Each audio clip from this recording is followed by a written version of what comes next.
하나님께서는 하나님의 백성들에게 거룩한 삶을 요구하십니다. 하나님의 백성이기 때문인 것이 그 이유고요. 또 우리가 섬기는 하나님이 거룩한 분이시기 때문에 그렇습니다. 하나님의 거룩함이 거룩한 하나님의 백성을 통해서 세상에 나타나죠. 거룩하지 못한 삶을 살 때 하나님의 백성이라 할지라도 하나님의 영광을 가리게 되고요. 오늘 본문에 나오는 말씀처럼 하나님의 이름, 거룩한 하나님의 성호를 속되게 한다라는 것입니다. 하나님과 하나님의 백성은 거룩이라는 끈으로 연결이 되어 있습니다. 거룩하신 하나님을 이 세상에 드러내는 거룩한 존재가 바로 하나님의 백성들입니다. 오늘 본문에 보면 그 중심에 계명이 있다라는 것을 알게 됩니다. 계명. 어떻게 하나님의 거룩하심이 세상에 드러납니까? 하나님이 우리에게 주신 그 계명을 지킬 때 하나님의 거룩하심이 드러납니다. 31절로 33절 말씀입니다. 너희는 내 계명을 지키며 행하라. 나는 여호와이니라. 너희는 내 성호를 속되게 하지 말라. 나는 이스라엘 자손 중에서 거룩하게 함을 받을 것이니라. 나는 너희를 거룩하게 하는 여호와요 너희의 하나님이 되려고 너희를 애굽 땅에서 인도하여 낸 자니 나는 여호와이니라. 너희의 하나님이 되려고 애굽 땅에서 인도하여 냈다. 이 말씀에 참 많은 의미가 있어요. 출애굽을 구원에 비유합니다. 죄와 사망에 억눌려 있던 우리가 예수 그리스도를 통해 구원받은 것처럼 그 그림자가 바로 출애굽 사건이죠. 애굽에서 나온 것, 그것이 구원이죠. 그러나 그 자체로 그것이 다 끝나는 것은 아닙니다. 구원 자체가 목적이 아니라 이제 성화의 과정이 있죠.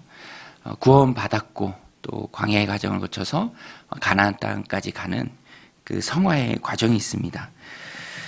구원 자체가 목적이 아니라 예수님 믿고 구원 받고 이제 출발하는 거죠. 구원을 출발점으로 봅니다.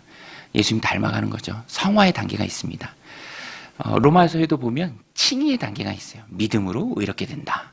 그 다음에 분명히 나오는 것이 예수님 닮아가는 성화의 과정입니다. 어떤 분이 그렇게 책에 써놨어요. 칭의는 좋아요. 성화는 부담스러워요. 그것이 아니죠. 구원받은 하나님의 백성은 자라가야죠. 태어나지 않은 사람에 대한 하나님의 열망은 거듭나라, 태어나라, 예수님 믿고 구원받으라. 구원받은 자들에 대한 하나님의 거룩한 열망은 이제 태어났으니 자라가라라는 것입니다. 시기에 맞게 자라지 못하는 자녀를 보는 부모의 마음이 얼마나 무너집니까? 우리도 자라가야 합니다. 하나님의 거룩하심이 나를 통해서 드러나야 하는 것이죠.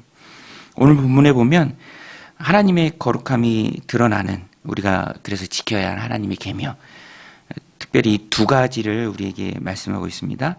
이 두 가지가 다 마음과 많이 연관이 되어 있어요. 마음과. 하나님의 계명은 마음과 많이 연관이 되어 있습니다. 우리나라의 법도 모든 종류의 법이 그렇죠. 어떤 드라마 보니까 법은 마음의 상태를 중요하게 여깁니다. 어떤 마음으로 그 일을 했는가. 오늘 본문에도 보면 제사장이 먹을 수 있는 음식을 성물이라고 합니다. 제사장은 이 땅을 분배받지 못했죠. 그래서 이스라엘 백성이 드리는 그 제물로 생존을 합니다. 그것으로 생활을 하죠. 생계를 꾸려갑니다. 그런데 그 성물이 거룩한 하나님의 성물이고 너무너무 귀한 것이고 특별히 제사장 또 그 가족만 먹게 되어 있습니다. 이것은 하나님께서 정해주신 것이죠. 그래서 다른 자들이 먹지 못하도록 했습니다. 혹시라도 부주 중에 먹으면 5분의 1을 더해서 제사장이 주어야 했습니다. 그런데 제사장 편에서도 이것이 거룩하고 좋은 하나님의 성물이기는 하지만 과도하게 욕심을 내지 못하도록 누가 먹을 것인가 그것을 하나님이 정해주셨습니다. 16절에도 보면 그들이 성물을 먹으면 그 죄로 인하여 형벌을 받게 할 것이니라. 나는 그 음식을 거룩하게 하는 여호와이니라. 음식을 거룩하게 하시는 분이 하나님이시죠. 그래서 함부로 성물을 먹지 못하게 했고요.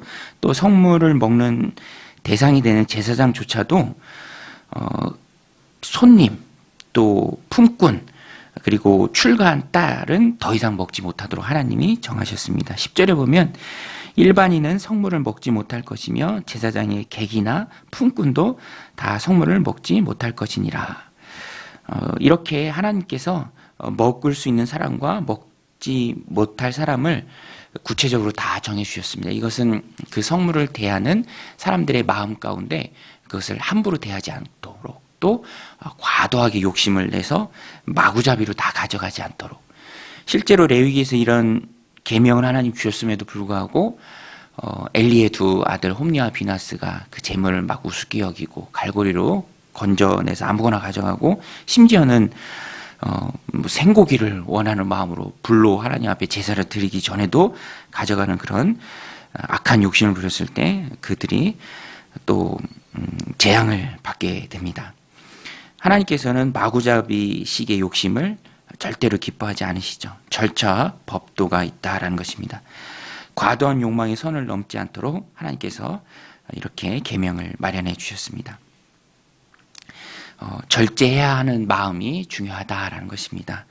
절제는 하나님이 기뻐하시는 그 길로 우리를 인도합니다. 또 오늘 본문 후반부에 보면은 하나님이 기쁘게 받으실 희생 제물에 대해서 말씀합니다. 핵심은 흠 있는 것을 드리지 말라라는 거예요. 흠 있는 것을 드리지 말라. 20절 말씀 보면 흠 있는 것은 무엇이나 너희가 드리지 말 것은 그것이 기쁘게 받으심이 되지 못할 것임이라. 흠 있는 것을 드리지 말라.